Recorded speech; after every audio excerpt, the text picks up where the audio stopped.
చెల్లెల ఆత్మశాంతి కోసం ఆ దుర్మార్గులకు శిక్ష పడాలనే ఉద్దేశంతో న్యాయం కోసం మంత్రి గారి దగ్గరికి వెళ్తే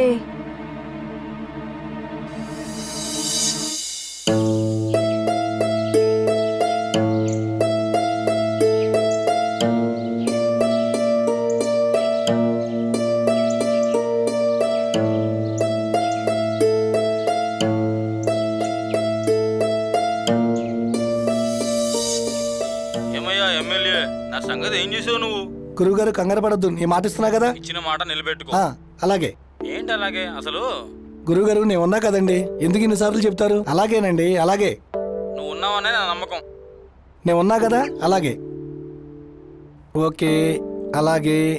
ఇప్పుడు ఇదిగో చూడు, నా చేతిలో నీలాంటి వాళ్ళు చాలా మంది ఉన్నారు. నీకే నమస్తే సార్.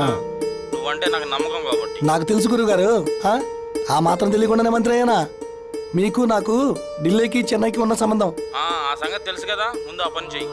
మీ పని పూర్తయిపోతుంది. నేను హామీ ఇస్తున్నా కదా. ఈసారి నమ్మొచ్చా?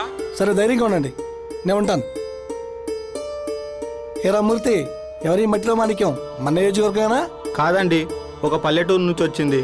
పాపం ఎవరూ లేరు, మీరే ఆదరించాలి. చాలా కష్టాల్లో ఉంది.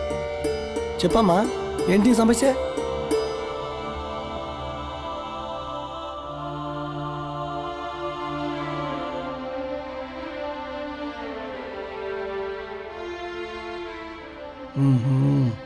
నువ్వు వెళ్ళు, అమ్మాయి స్నానం చేసి ఫ్రెష్ అవుతుందిలే.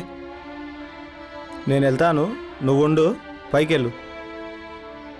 అమ్మా, ధైర్యంగా పైకి వెళ్ళమ్మా, ఎవరు లేని ఇంట్లో. నేను వస్తున్నాగా.